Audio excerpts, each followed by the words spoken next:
आप लोगों के कहने पे मैंने मंगवाया है कुछ एग्जॉटिक फिशेज। कौन कौन सी मछलियां हैं चलिए जल्दी से अनबॉक्स करते हैं।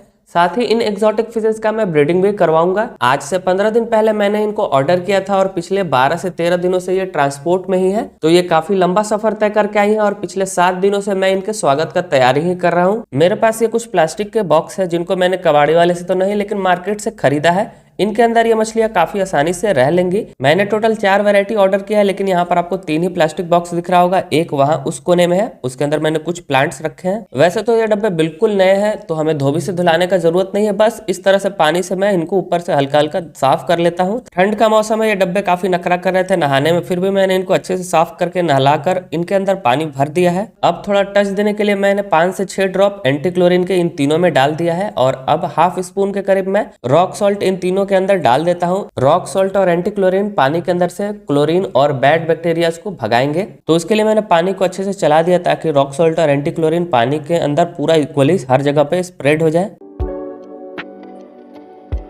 लेकिन अभी भी ये तीनों सेटअप बिल्कुल भी रेडी नहीं हुए हमारे एग्जॉटिक फिशेस के लिए, तो एक काम करते हैं कुछ दिनों का वेट ही कर लेते हैं। इनको ढक देता हूं मैं ऊपर से ताकि डस्ट वगैरह ना गिरे और 5 दिनों तक हम वेट करते हैं। 5 दिनों के बाद मैं आपसे मिलता हूं। तो आपको 5 दिनों तक वीडियो ऑन करके बैठना नहीं है, मैंने कुछ ही सेकंड्स में आप लोगों के लिए 5 दिन कंप्लीट कर दिया है। इन ढक्कनों के ऊपर आपको डस्ट देखकर पता चल रहा होगा कि मैंने कितना दिन इंतजार किया है। साथ ही पानी के ऊपर भी आपको हल्का हल्का व्हाइटिश कुछ दिख रहा होगा और साथ ही थोड़े थोड़े डस्ट दिख रहे होंगे। मेरे यहाँ के पानी में क्लोरीन बहुत कम है, आपको दिख भी रहा होगा पानी के ऊपर जो व्हाइट सब्सटेंस आ जाता है वो बहुत कमी आया है, डस्ट वगैरह थोड़ा है और हल्का फुल्का व्हाइटिश सब्सटेंस आया है, तो इसे मैं निकाल देता हूँ। ये मेरा जुगाड़ू कप है, बस पानी को ऊपर से इस तरह से कलेक्ट करना है तो पानी के साथ व्हाइट सब्सटेंस भी इस कप में आ जाएगा और मैं ये सारा कुछ अपने गमलों के अंदर डाल दे रहा हूँ क्योंकि सेव वाटर। तो अब हमारे तीनों सेटअप्स बिल्कुल रेडी है। मैंने तीनों के अंदर का क्लोरीन हटा दिया है, लेकिन आपको मैंने बताया था वीडियो के स्टार्टिंग में कि मैंने 4 वैरायटी के एक्सोटिक फिशेस को ऑर्डर किया है, तो चौथे वैरायटी के लिए मैंने एक और नया डब्बा खरीद लिया है। इसको भी मैंने पानी से अच्छे से क्लीन कर दिया है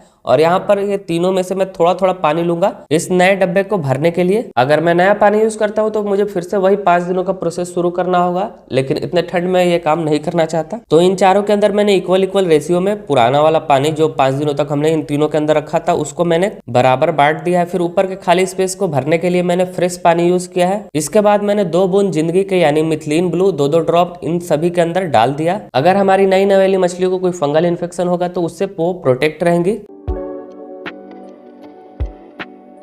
तो हमारी नई एक्सोटिक फिशेस के घरों के अंदर झूमर और लरिया लगाने के लिए मैं आ गया हूं अपने इस बैकयार्ड एरिया में। यहाँ पर ये रहा हमारा देसी DIY गपी पॉन्ड। इसके अंदर मैंने काफी सारे गपी मछलियों को रखा है और वो काफी अच्छी तरह से ब्रीड कर रही हैं। यहाँ पर आपको ढेर सारे छोटे बड़े हर साइज के आपको गपी मछलियां दिखेंगी।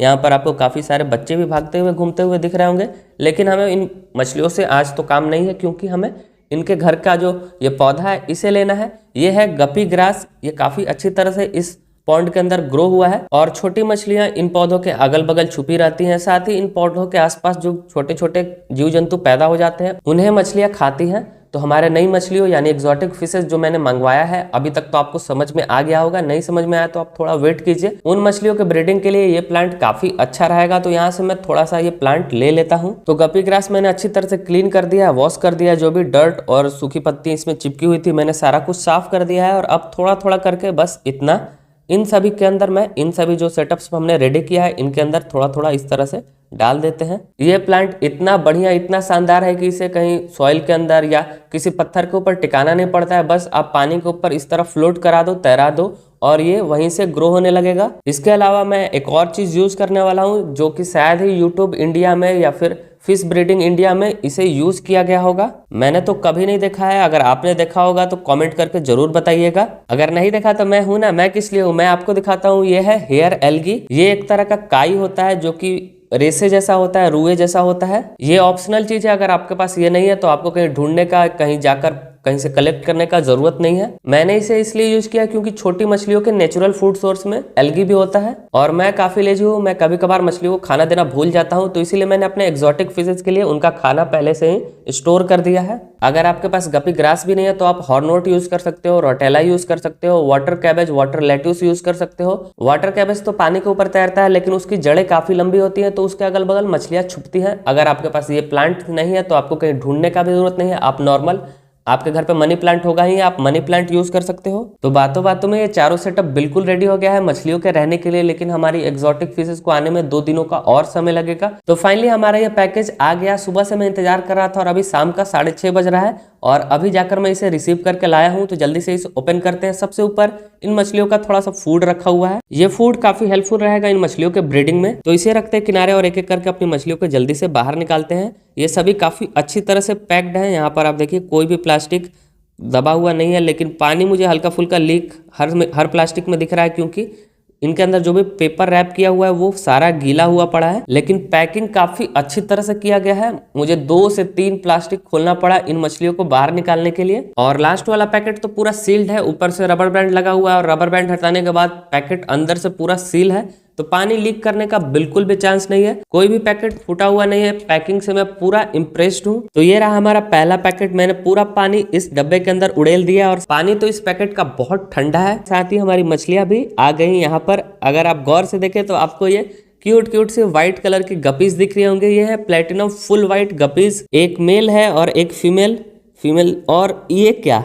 यहाँ पर एक क्यूट सा छोटा सा बेबी भी है। ओह, ये तो मैंने एक्सपेक्ट नहीं किया था, लेकिन मेल फिश मुझे थोड़ा सा वीक लग रहा है। तो मैंने कुछ और पैकेट खोला और यहाँ से हमारी कुछ और फुल व्हाइट गपीज निकली, लेकिन एक और फिश डैमेज है। ये भी फिश मूव नहीं कर रही है, बस हल्का हल्का सांस चल रहा है इसका। साथ ही एक दूसरे वैरायटी की भी फीमेल है जो कि नीचे तैर रही है, वो भी थोड़ा स्ट्रगल कर रही है तैरने में। तो अभी तक जितनी भी मछलियों को मैंने बाहर निकाला है उनको मैं इन ग्लासेस के अंदर शिफ्ट कर देता हूँ, क्योंकि अभी काफी सारा पैकेट अनबॉक्स करना बचा है। तो डब्बा तो खाली होना चाहिए। और आप सोच रहे हो कि मैंने इन गपीज को मंगवाया कहाँ से? मैंने इन्हें मंगवाया है सीके गपी फार्म से, जो कि केरला में है, जिसके ओनर है सलमान भाई। इनके पास काफी बड़ा वाइड कलेक्शन है डिफरेंट टाइप के एक्सोटिक गपीज का। अगर आपको भी ऑर्डर करना है तो मैं डिस्क्रिप्शन में इनका नंबर दे रहा हूँ, आप चाहें तो कांटेक्ट कर सकते हो। तो मैंने सारा पैकेट खोल दिया और अब आपको यहाँ पर सभी गपीज दिख रही होंगे। मैंने एक एक दो पेयर करके इन सभी गपीज का मंगवाया है। फुल ब्लैक है, HB ब्लू है, डम्बो या रेड टेल है, डम्बो मोज़ैक गपी है, फुल व्हाइट गपी है, साथ ही सी थ्रू गपी भी है।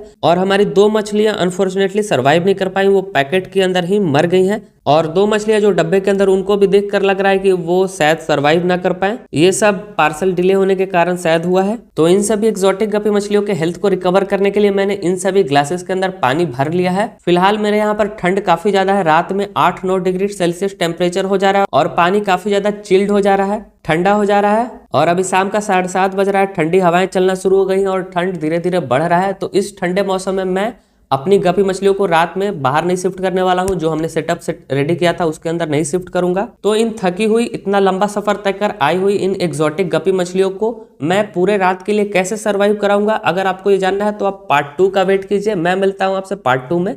Okay, bye.